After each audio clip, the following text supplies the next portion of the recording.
And we did have a new meeting link because of the new fiscal year. So just want to um, share that, maybe that might be contributing to kind of getting used to and finding the right way to access our meeting today. So as we typically start all HSSN meetings, if you could put an introduction into the chat. Usually that includes name, pronouns, the agency that you work for, um, and if you want to include your um, role at that agency, that's awesome. And then we usually do some kind of icebreaker. And so I have family visiting from out of state. I've also been mindful of like what's been lost due to the wildfires. So if you have kind of like a must-see place in Oregon or Washington State, like what is on that top of the list that like you like to visit every summer, or make sure that out-of-state folks get to go see when they're visiting. I'll take some recommendations. Crater Lake for sure. Thanks, Martin.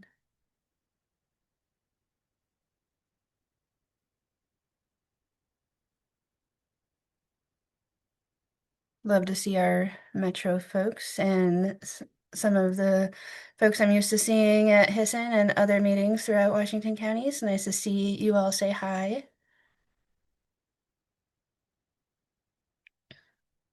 Lincoln City, Manzanita, awesome.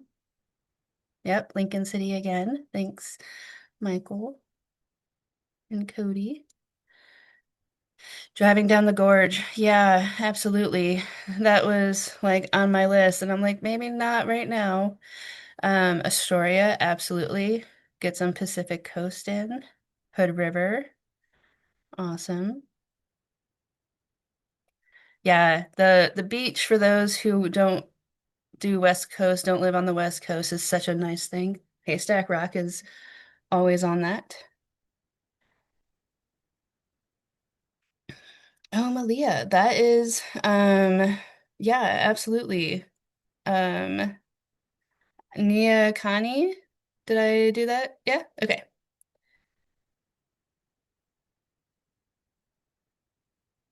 Oceanside, awesome. Mount Hood, Lake Trillium, yep. And I think this is just kind of like, seeing these like names of places, right? And like the agencies and the services being named after places that we live around and live amongst. It's like a nice little, this is where our history is, right? And um why we name our programs after and services after the things that exist around us. Thanks again, and welcome to the new folks. Again, name, pronouns, agency, your role, and then like those must-see places in Oregon or Washington, if you're new to joining us this morning. I'll get into just like that general announcement about our public comment process here at HSSN. There's two ways you can um, submit for public comment. You can use our HSSN webpage to submit public comment at any point, and then it goes toward that next meeting that we have. And then while in meeting, you can direct message using the Zoom chat to Lindsay Dent with like by 8:45-ish to let us know that you would like to make a public comment in our meeting. Quick topic, your agency, and if you could let us know that if you would like to speak out at the end, or if you're just wanting to be able to get a written comment in, that's also okay. Just let us know. And then the first two requests that say that they want to be able to speak out are given that 2 minute each person near the end of our meeting before our announcements. And just as a reminder, when you do public comment, it is not open floor, so it's not time to kind of have some back and forth. It's also not the space for announcements. That's a separate part of our meeting that we make space for as well. Um, and so next up, it looks like Katie's on screen, ready to go, with program updates.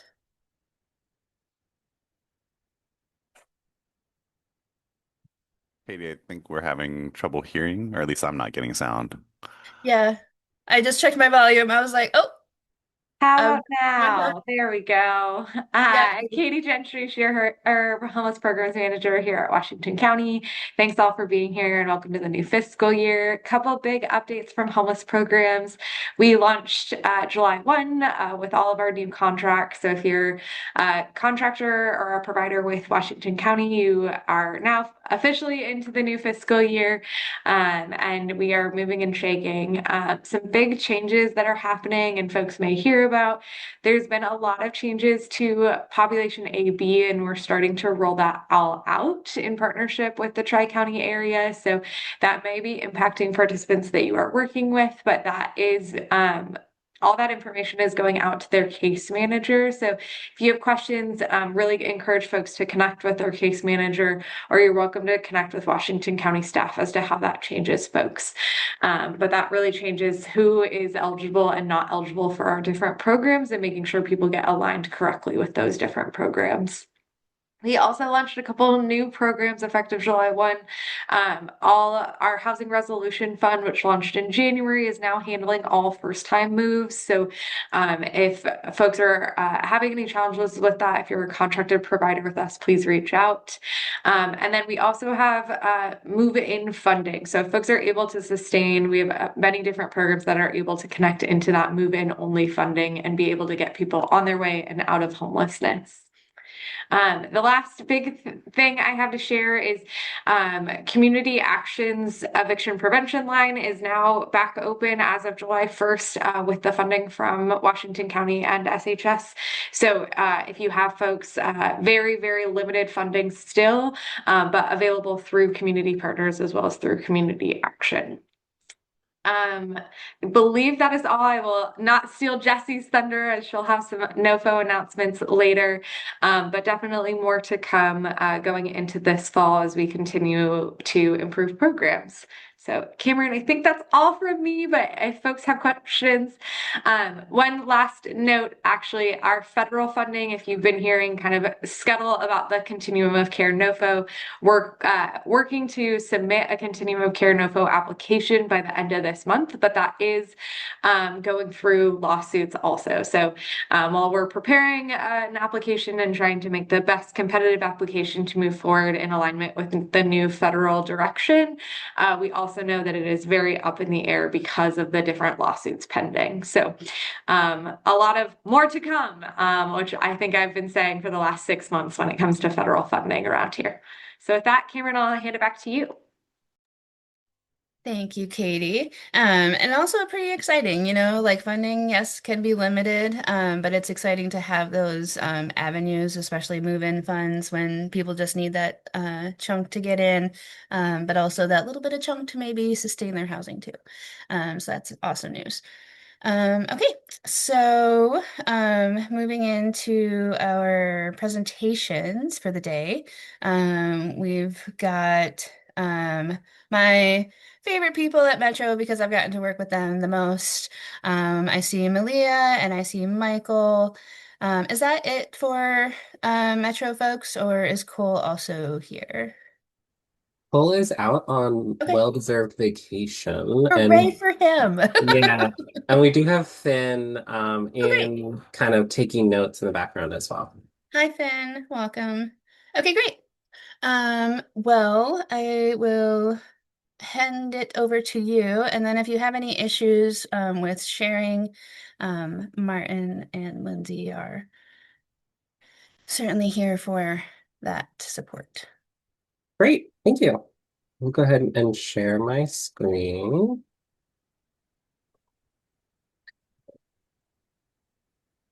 And people give me a thumbs up if you can see my screen. We Perfect. have a Metro screen. Thank you, Michael. Great. So for those of you I haven't met, my name is Michael Lee. I use they, them pronouns, and I'm one of the regional capacity program managers in the housing department at Metro. And with me presenting today is Malia. Malia, do you want to give a brief introduction? Yes, hello. My name is Malia Dieters. I use she, her pronouns. I'm a program coordinator on the team, and it's good to see so many familiar faces. Thanks for having us this morning. So today we will quickly review Metro's role, how the fundamentals of housing work came to be, what it is, what you'll learn in the courses, and then when the next course is and how to sign up. Lastly, we'll answer any questions at the end.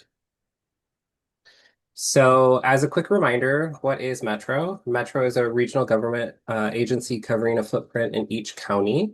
We work across issues of regional need, like transportation planning, solid waste collection, the zoo, Oregon Convention Center, and housing since 2018. We've had two measures make up the Metro Housing Department's work. In 2018, voters approved the Affordable Housing Bond for construction. And that afforded us the ability to build 5,288 new units. It partnershiped with 7 jurisdictions, and it allowed the ability for thousands of people to have a safe and affordable place to call home. And then the second one was in 2020, which approved the supportive housing services, which I'm sure you're all very familiar with. But those services are for people experiencing homelessnesses across the region. It's estimated about 2.5 billion in the region over 10 years. We partnership with Clackamas, Multnomah, and Washington counties, and it works with 5,000 chronically homeless households and 10,000 households at risk or experiencing homelessness to have stable housing over the 10-year measure. We just want to acknowledge that like it's all of your great work that have resulted in thousands of people having a safe place to sleep every night. And that is really important to us when we're thinking about how we work with our partnerships with our providers and support those in need. So, important context. Everyone has a role to play in the system to ensure that we can provide safe, stable homes for our most vulnerable neighbors. Metro, our agency, does the tax collection and distribution, the oversight and the accountability, as well as the regional systems. The counties develop and implement programs, contracting to service providers, and they collaborate on a regional system. The service providers, most of you, the most important link in the system because you're actually providing the services to our most vulnerable neighbors and our participants who are accessing services thanks to your great work. So now I will pass it to Malia. Great, thanks, Michael. So we know that quality training for frontline service providers is hard to come by.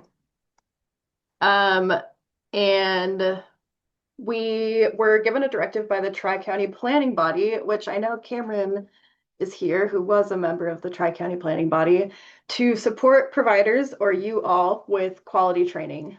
And the first step we did is we did a survey of our county program partners, and we also surveyed providers. Some of you might have taken this survey. And we wanted to identify what felt most necessary for frontline housing service workers on their first day. So you like show up to work and what skills do you need to be successful? After we had those answers, we did a deep dive into what already existed in the community. Like, is there a training program that already meets those needs, right? And on the slide, you'll see we did identify some existing programs that had some overlap. You'll see that there are some local programs at community colleges, like human services, career pathway certificates, or even an associate's degree.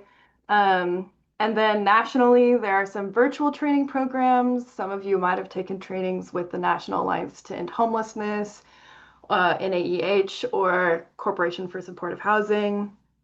And again, there was a lot of overlap, right? So we see overlap in trauma-informed care, mental health first aid, and some of these things were already being offered, right? But we noticed that the specific housing aspects were not covered. So you can see in the commonly excluded courses, like we didn't see existing courses covering housing first. Data, like I don't know how many of you have ever gone to a training, outside of either with the counties or with your workplace that teaches you about HMIS or anything.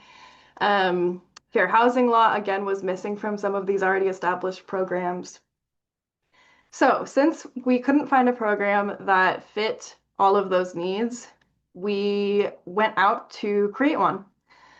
And we ended up partnering with PCC. We did reach out to a lot of our local community colleges, but PCC has a lot of resources available to its students. They also had capacity to help us with this program. The cost was lower than some of our other options. We had overlapping missions, especially when it came to racial equity, and they were just enthusiastic partners on this project as well. PCC hired Chris Iosa to be their curriculum developer for this course, and so we worked in collaboration with Chris and Portland Community College PCC to create this training. If you'll move to the next slide. In addition to creating this training, the fundamentals of housing service work with Chris and with Portland Community College, we also had a curriculum development work group. And I know we have at least 2 members on the call today. I think Connie's here and Cameron are here. So thank you both so much for participating. And we had 7 other frontline staff join us from not just Washington County, but also Clackamas and Multnomah counties. We met 4 times hybrid. I know Cameron and Connie both saw us in person at least once or twice, so thank you for coming and hanging out with us. And they helped us review content, offered feedback, helped provide real life like case management examples to use in the curriculum. And you'll see other agencies represented there on the right too that were in the curriculum development work group. Yeah, and we wanted to make sure that frontline experience was centered in this training development because that is who it's for. If you want to go to the next slide. Great. So all of that work culminated into the fund housing service work at Portland Community College. This is a non-credit training. So you don't even need a GED or a high school diploma to participate. And it was free of cost to our first cohort, and we expect it to be moving forward as funding continues. And if you complete both of these 2 classes, you receive a micro credential. So we have 2 4-week courses. Each of them are 20 hours, so it's 40 hours total. And the first one is Housing Service Worker Case Management Fundamentals. And the second one is called Housing System Navigation Essentials, Principles and Practice. And you can move to the next one. All right, so this is what you'll actually learn in both of the classes. In general, in both courses, you can expect scenario-based learning, mapping exercises, practical skill labs, and many lectures on the housing and homelessness system. And you get to do this in conjunction with staff from Multnomah and Clackamas County as well. So there's kind of a wealth of knowledge in the room spanning across the 3 counties. In course 1, this focuses on case management essentials specific to housing. And you'll learn practical skills in client engagement, documentation, barrier reduction, and system navigation, anchored in housing first principles and trauma-informed care. The second course focuses specifically on housing navigation as opposed to housing case management. And skills you'll learn include equitable navigation, trauma-informed advocacy, and problem solving within complex housing programs, private rental markets, and county-specific processes. And you can move us to the next slide.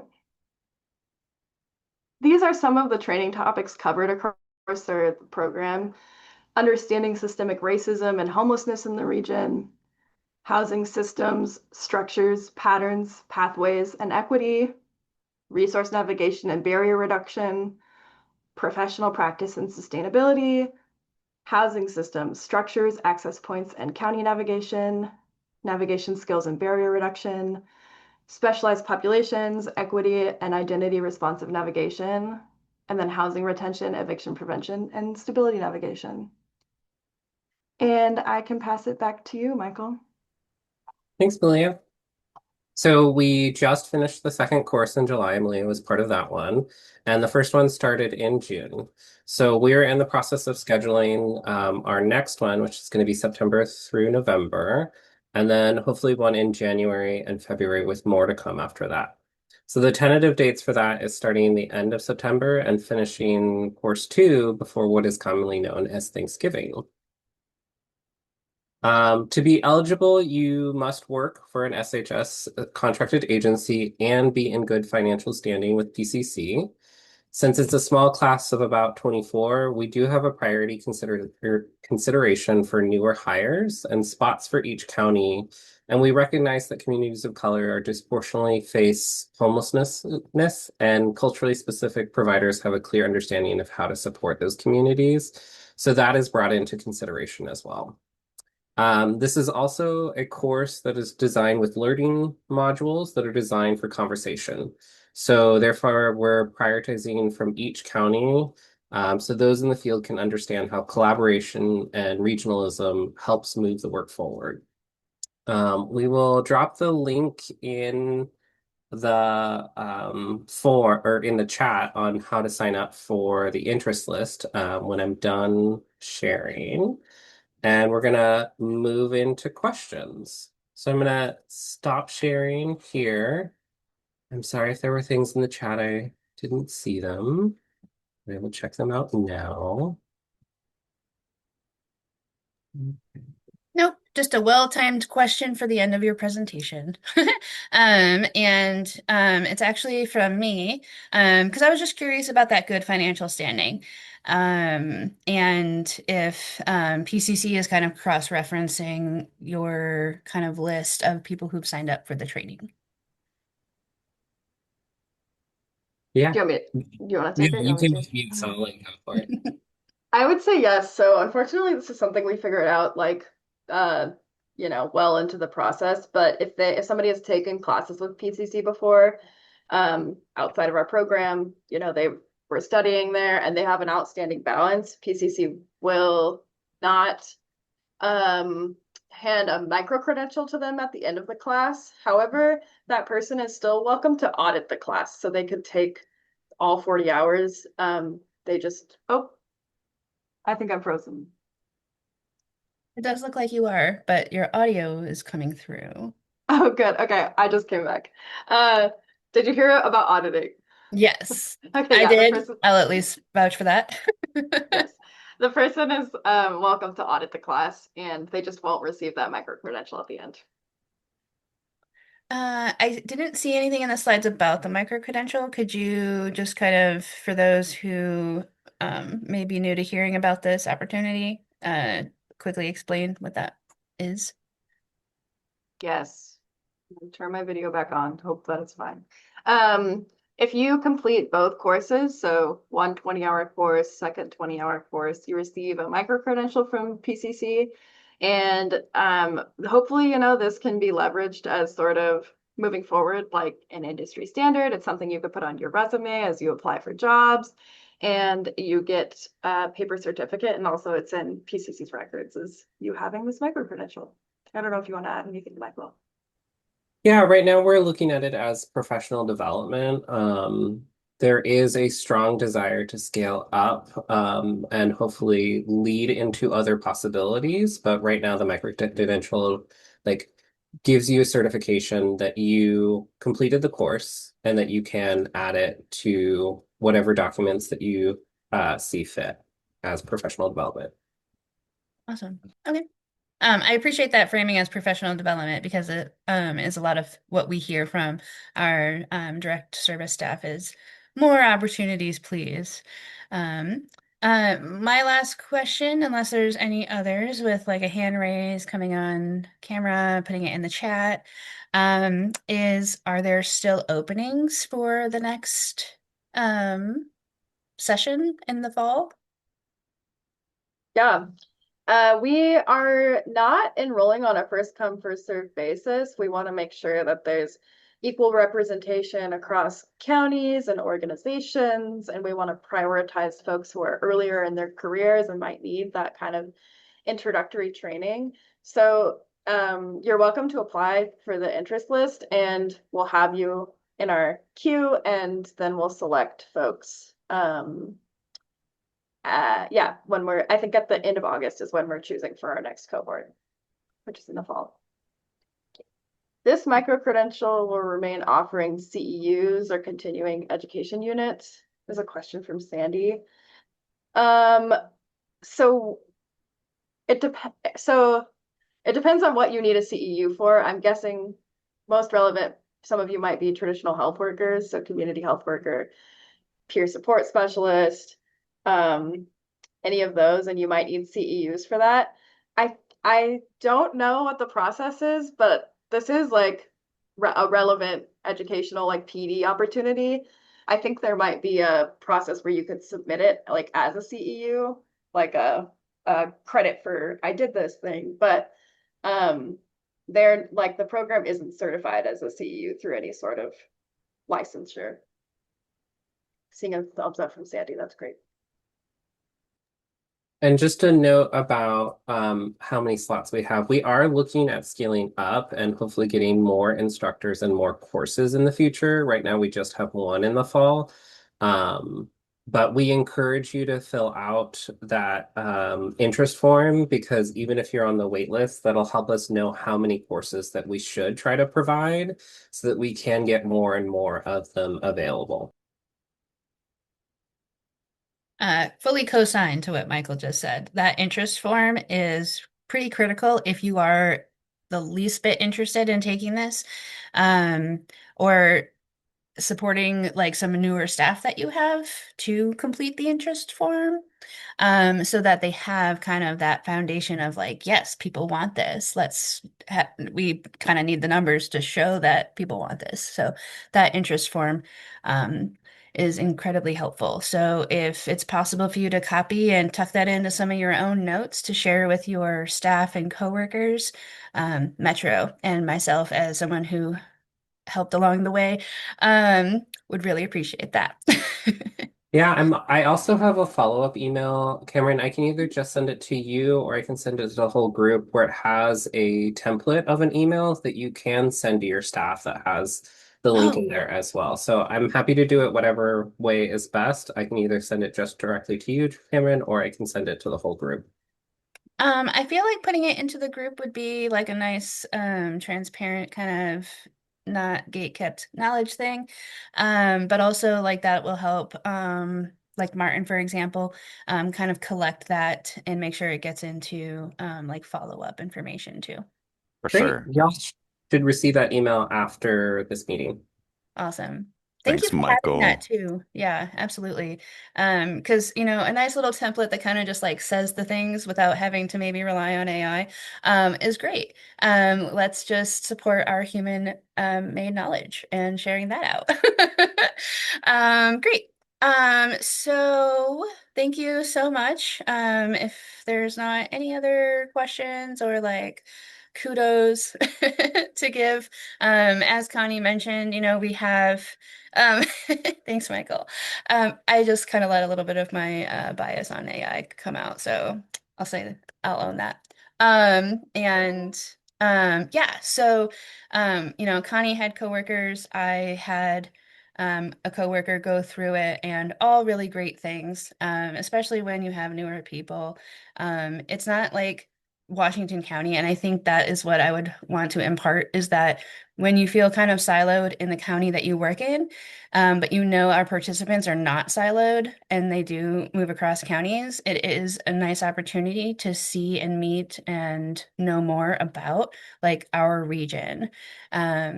So yeah, very excited to have you guys come and share about that today. Jesse is on camera, and is next up for us today, with the Notice of Funding Opportunity known as NOFO. So Jesse, if you're ready to go, I will pass it along to you. I am. Can everyone hear me okay? I sure can. Okay, great. And hopefully there it goes. Okay. So I'm here today. Hi, everyone. Jesse, she, her. I work on the strategic projects team at Washington County, and I'm here today to talk about the notice of funding opportunity that is out right now for a Access Center in Central County. I do want to say kind of an annoying wrinkle about the fact that it is open right now is that I cannot take questions from you all today. I'm here to just kind of spread awareness about the fact that it is open and available for applications. I'm going to share the link to the procurement in the chat. If you have any questions, you can put them in the portal, and that is just to make sure that everybody who is planning on applying has access to the exact same information. So I'm here to just kind of spread awareness today, and then if you have any questions, please reach out through OpenGov itself. Can we do one more screen ahead? There we go. Thank you. So Washington County is looking for partnerships with a full application team to create an access center in central Washington County. We are looking for a team of a property owner, operator, and somebody to actually construct the property as well. The owner and operator can be the same entity. And then I also want to say that anybody who wants to apply can apply with more than one site, and that we are scoring the application on both things, your plan for operating the building and your plan for constructing the building. So the site needs to meet just as much criteria as the operator and owner do. The contract for these funds will be structured as a forgivable loan of up to $5 million, and that $5 million can be used to either rehab an existing property or the acquisition and rehab of a new site. The county will work in full partnership with the owners to fund and develop, and then also support the ongoing operations of the Access Center as well. Next slide. So the overall guidelines here is that it does need to be in central Washington County. It can be either in the city of Beaverton city limits or on unincorporated land. We are looking to address the kind of issue of folks congregating in the central downtown Beaverton area around the library, which is essentially kind of being used as a de facto access center right now. Obviously, it is not built for that. So even though it can be an unincorporated land, we want to make sure that it is close enough to either actual central Beaverton or on a transit line that it can address the needs of the folks that are there. We are looking for it to be in long-term use as an access center that provides the following services, open to the public 7 days a week. And when there's inclement weather, well, like right now, we would ask that the Access Center be able to accommodate up to 50 folks overnight, and that it always provides meals and snacks, laundry, showers, hygiene, basic meets all of folks' basic needs. Also has space for co-located services, and that is up to, again, each individual application, what kind of space they want to provide and what kind of co-located services they would like to have on top of meeting folks' basic needs. One more.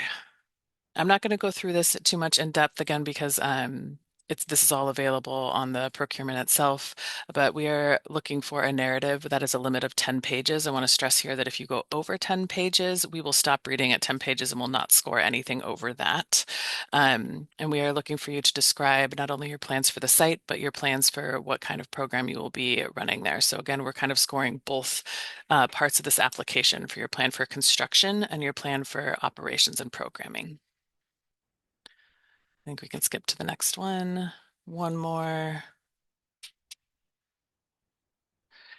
I wanted to again highlight the kind of structure of the funding because it's a little bit different. It's not a grant, it is a forgivable loan.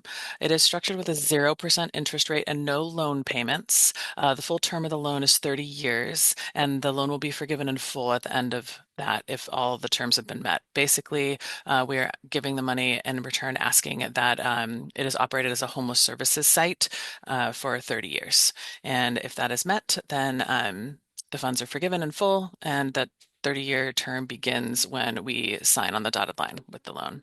I'm going to really highlight that blue box there. The applicants are subject to prevailing wage. We don't determine whether or not it is prevailing wage. You would have to apply, send the project plan to Boley and they determine that.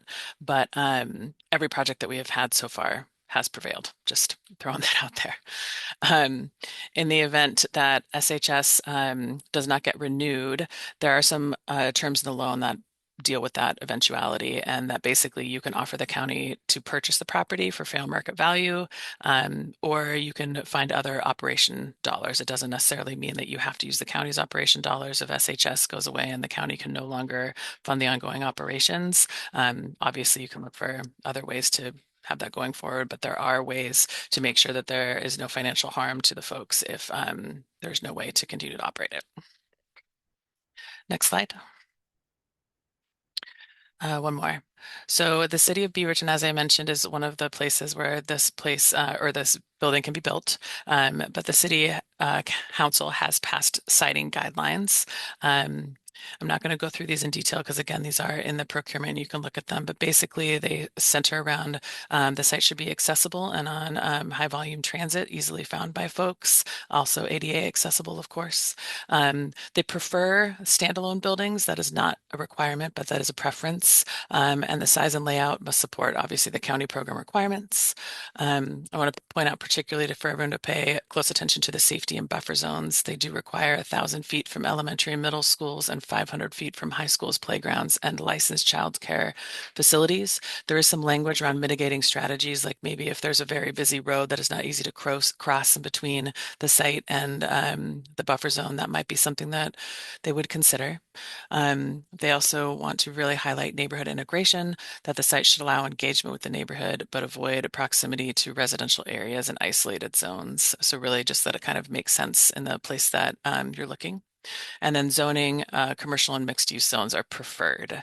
So really what this all means is if the site that you apply with is located in the city of Beaverton limits, we will be looking at the site through the lens of these 5 things, and they would need to pass it before the site was approved or the application in its entirety was approved because again, the site is part of that application. Next slide. One more. So we will have a review committee that scores the application. It will be made up of staff from the city of Beaverton, Washington County, and our partners at Metro. We will also have community partners represented on the review committee of folks who are not applying. So nobody with a conflict of interest, nobody who sits on any boards or anything like that, but a community partner who has experience in this kind of work. And then we also ask for volunteers from our lived experience advisory committee to add that lens to the review committee as well. So we'll convene that panel in September after this closes in August. And if it is a very close race after the scores are in, then we would proceed to an interview process as well. Next slide. So really overall, we are just looking at the fact that this is a plan that you have the experience necessary to execute. And we are looking for both that in the programming and the construction. So basically that you have pulled together a team that has experience in both areas, ongoing programming and the fact that they can successfully meet a timeline and budget to construct, design and construct an access center. And then that the program that you are planning on operating is consistent with DHS programmatic and operations cost models. So we will look at a budget as well to make sure that, again, the proposed programming fits within the ongoing operational budget. Next slide. So the timeline, as I mentioned, it is open right now. The deadline for any questions is August 17th. So again, I'm sorry I can't take them from you today, but please feel free to go and submit any questions that came up for you. Applications are due August 31st, and then we will be reviewing through September and plan to award a site in 2026. And I know it says questions for staff, but just kidding. I can't take those today. So yeah, thank you for your time today. I'm hoping that we get a lot of robust applications. A competitive process is really crucial to making sure that we get the best site and the best ongoing programming. So yeah, I'm really excited to add the 4th site to our overall plan for 4 access centers throughout Washington County. We've awarded a site already in Cornelius. There's one site open, of course, at Just Compassion and Tigard, and then Project Homeless Connect is in the middle of construction with their access center in Hillsborough and is looking, I think, for a March 27 opening right now, but construction is construction. So we'll see. We'll see about that, but on track right now. And then I have one more just kind of flag for everybody. The city of Hillsborough asked me to mention to you all today that they are going to have 2 procurement opportunities. I don't have a slide or a presentation on these. I believe the information is going to come out with the meeting notes today. But the city of Hillsborough on August 17th is launching 2 funding opportunities, one for a community services grant that is to support nonprofit organizations providing social services to Hillsborough community members. Pretty broad, so I think there's a lot of opportunity there. It is $200,000 in total funding. The community impact grant. Oh, thank you. I think someone just put all of this information in the chat along with the link. Amazing. Thank you.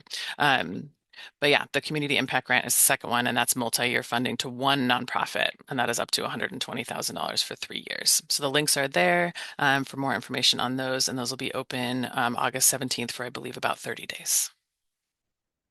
But that is all I have for you folks today. Thank you for giving me the time. Of course. Thanks, Jesse. And also for like framing that like presentation only. I am Yes. not allowed to answer questions. But also putting that link in the chat too, because that probably would be a question, is where do I go? And then shout out to Martin for putting the information about the other grants that are available at the moment too. Great. Thanks, Jesse. And then kind of going back before we have Adam share out, when Michael was referencing that there is kind of a template email, it will get shared out later on as well, but that template is getting pasted into the chat too. So if those of you who are like, I would like it now and not wait for that follow up, Michael has made it available. So you can hover over that message, click the like little dots, and then there's a copy option so that you can kind of copy into whatever your like note kind of page is to be able to share that out. And drum up some interest for our well-deserved and super great training opportunity. So we have our co-chair Adam on camera now. Again, right, this is the beginning of our fiscal year. We're now co-chairs of HSSN and have a little bit of vision sharing. So Adam, I'll kick it to you. Thank you, Cameron. Good morning, everyone. Yeah, as Cameron mentioned, this is the beginning of the new fiscal year, and we follow that timeline with HSSN. And as we're starting into what is essentially a new year for us, I just wanted to briefly remind you of the intent behind this network. There's two forms of engagement that this network provides that are meant to empower and educate our homeless service providers here in Washington County.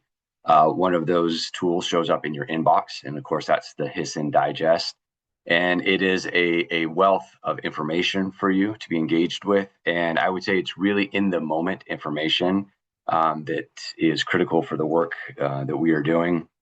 And the more it is engaged with, the more that you're sending your opportunities and your information, the more relevant it becomes.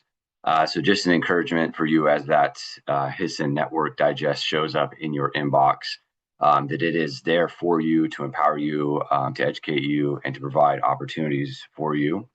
And as HSSN relates to this meeting, we spent some time, we being Cameron, myself, and the Washington County staff associated with the HSSN opportunity, and discussed what this next year is going to look like, and really wanting to avoid this tool becoming stagnant, kind of the same meeting with the same information, and wanting it to be more dynamic and be something that is empowering you with the information you need, making you more equipped to do this work that we're all working at doing. And in the months to come, there's going to be opportunities to hear from you. This is something that we have valued and have been doing in the past and want to continue to do, so that you're part of shaping this network and the information that is being made available, including trainings and other service provider information, that type of thing. Just as a reminder, the functions of this network, I want to read these just so that we're kind of aware of the parameters of what this network actually represents. It's here to share information, resources, and updates among homeless service providers, coordinate efforts to improve access to housing and supportive services, discuss emerging needs, trends, and system challenges, support alignment between county strategies and community-based programs, and provide input to county staff on system planning and implementation. So that's some of the functions of this network, and why we were providing this time so that we can engage. And I will say, beyond the functions, our vision is also that this is a place where you're equipped, where you're encouraged, and it's an environment that you can help shape the information that's being presented, and so that it is uniquely tailored for the work that we are doing. And lastly, I also want this. We envision this being a place where we are doing a work that at times is desperately hard, and it is likely that there is no one that understands that more than the people on this call. And so we want this to be a space also where you are seen and empowered, because we know that the work that is being done through these teams and through these nonprofits is immensely important. Our county, our community would not be the same without the work that you are doing. And HSSN is here to support you in that in any way that we can. So my invitation for you, obviously, to engage and to lean in, and then when there are opportunities for your voice to be heard or for you to shape the content that we're providing, that you would please do so. So thank you. Looking forward to this new fiscal year for our HSSN team.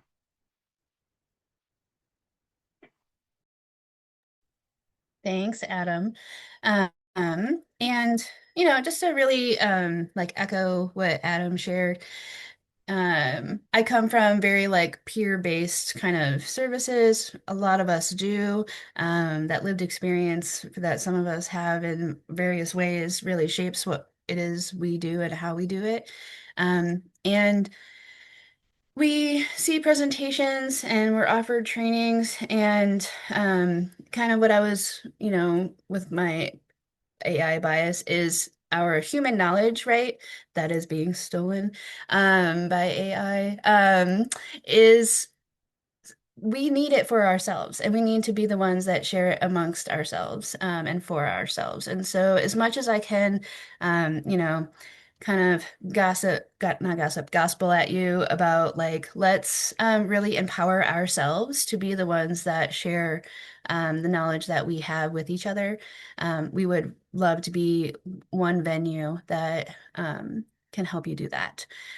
So feel free to reach out to the homeless services. Lindsay and Martin are kind of our two go-tos, kind of fielding that inbox. But also, the co-chairs, myself and Adam, can certainly help get you connected to that if you're interested or if you have questions or ideas that you kind of just need like a sounding board. We're here for it. And very excited to see you in the box presenting to us as well. Great. Well, let's see. So at this point is typically where we wrap up our presentations and kind of staff announcement type stuff and move into public comment. Nothing was submitted either before the meeting or during the meeting. So I just want to confirm. Oh, thanks, Don. That there are no public comments, so I'll just take a beat there.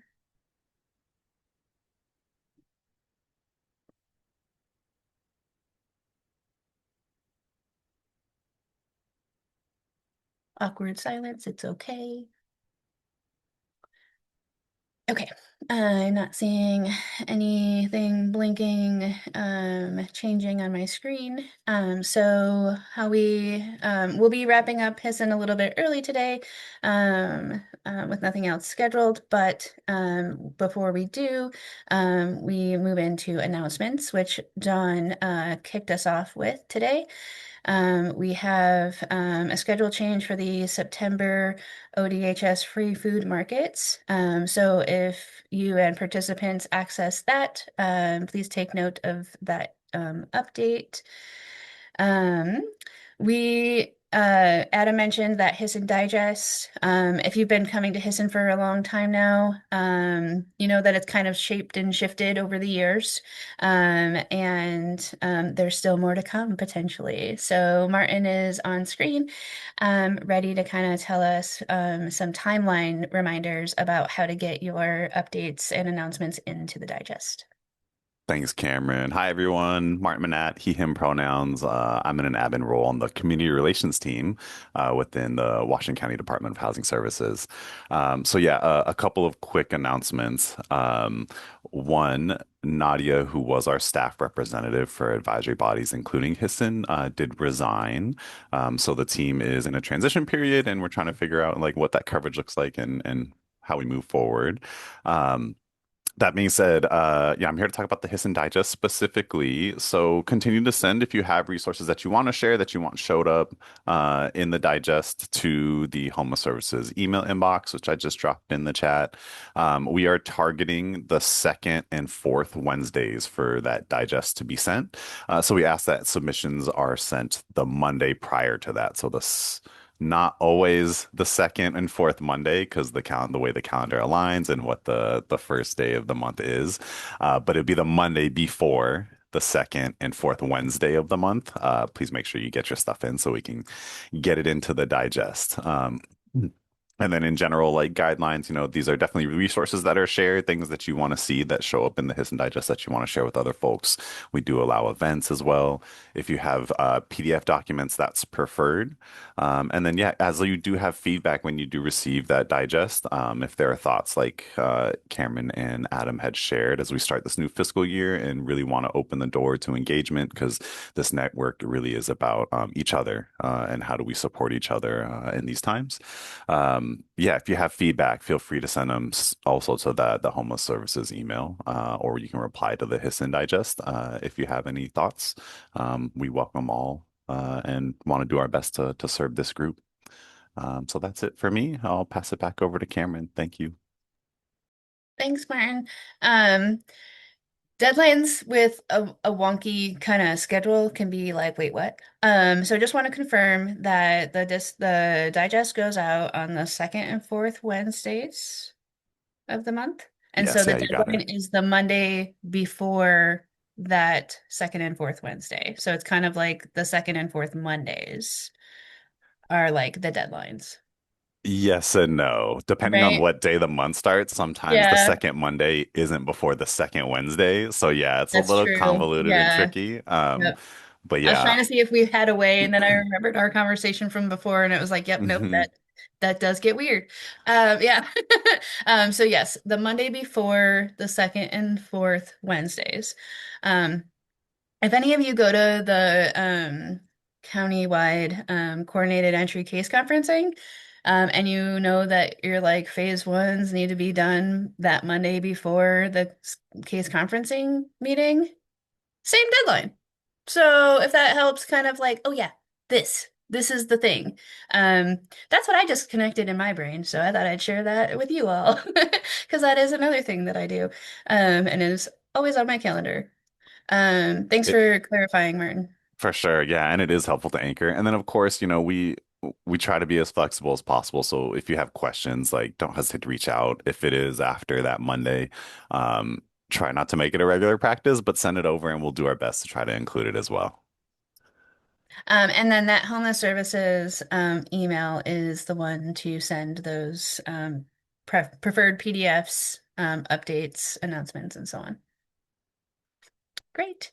Again, Dawn shared that announcement. Are there any other like announcements, highlights? I'm down to use the space for some like kudos to share.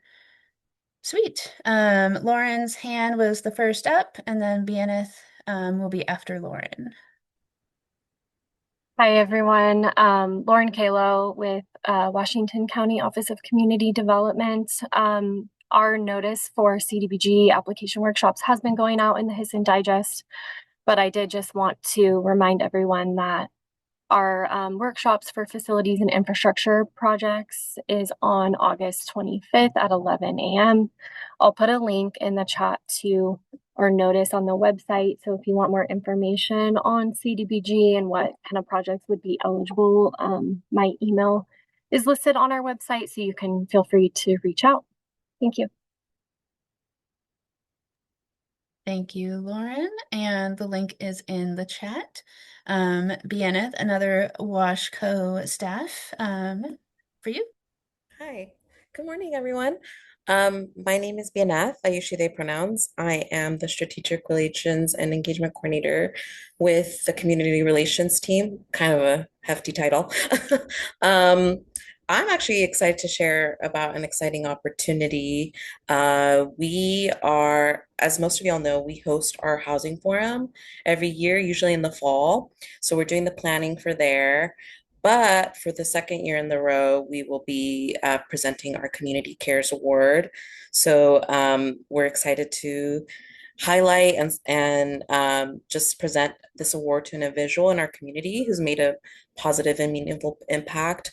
Last year was Ellie Smith, which obviously kudos to them for that award, and they were our inaugural recipient. And so this year, we're actually opening up the nomination process to the public. So that includes y'all. So we really want to recognize a staff, a leader, a volunteer in our organizations who are exemplifying some of these values and who are doing amazing work within housing and homelessness. So yeah, I will add that information in the chat and all of the eligibility and the process of that. I can share that with y'all as well. We have a flyer, so I can share that.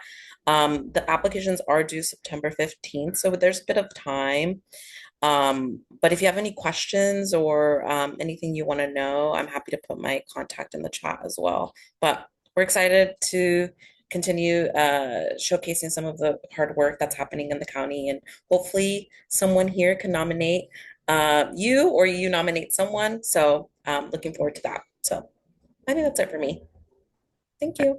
Hey, B, Yeah. is the form ready and are we ready for submissions yet? Yes, it is. Awesome. We can send that out with the follow-up too. Okay. Sounds great. Hooray. Um, I attended, Beth, I was about to call you B, like I work with you like that.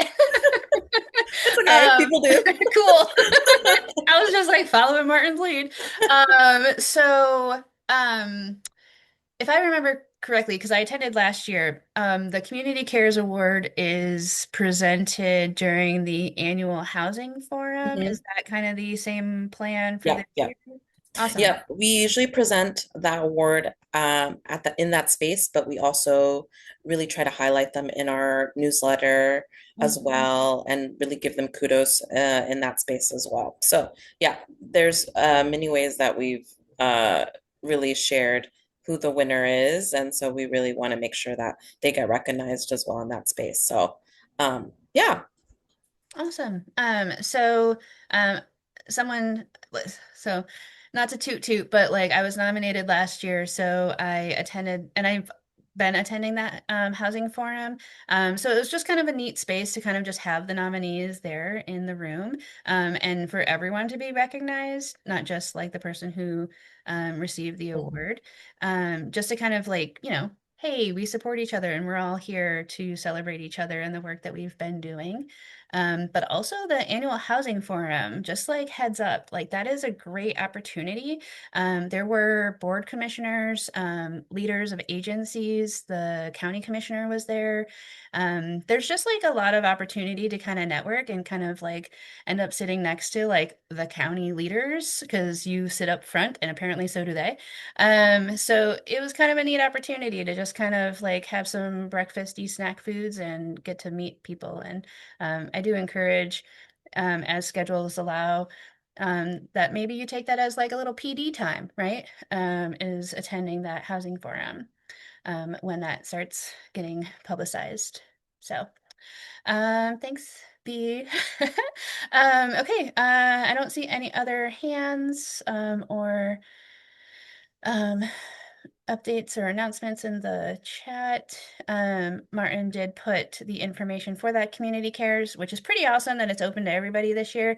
So I do hope you have people in mind that you would like to nominate and that you do. It's a really neat opportunity. Great. Well, that's about concluding our meeting. We've got some time back. But I'll kind of linger in case anything else pops up. But that'll be our August meeting. And that's right, I am lingering because Bianeth is still putting some more information in the chat. So that is there in case you want to grab it before you go. But we'll see you next month.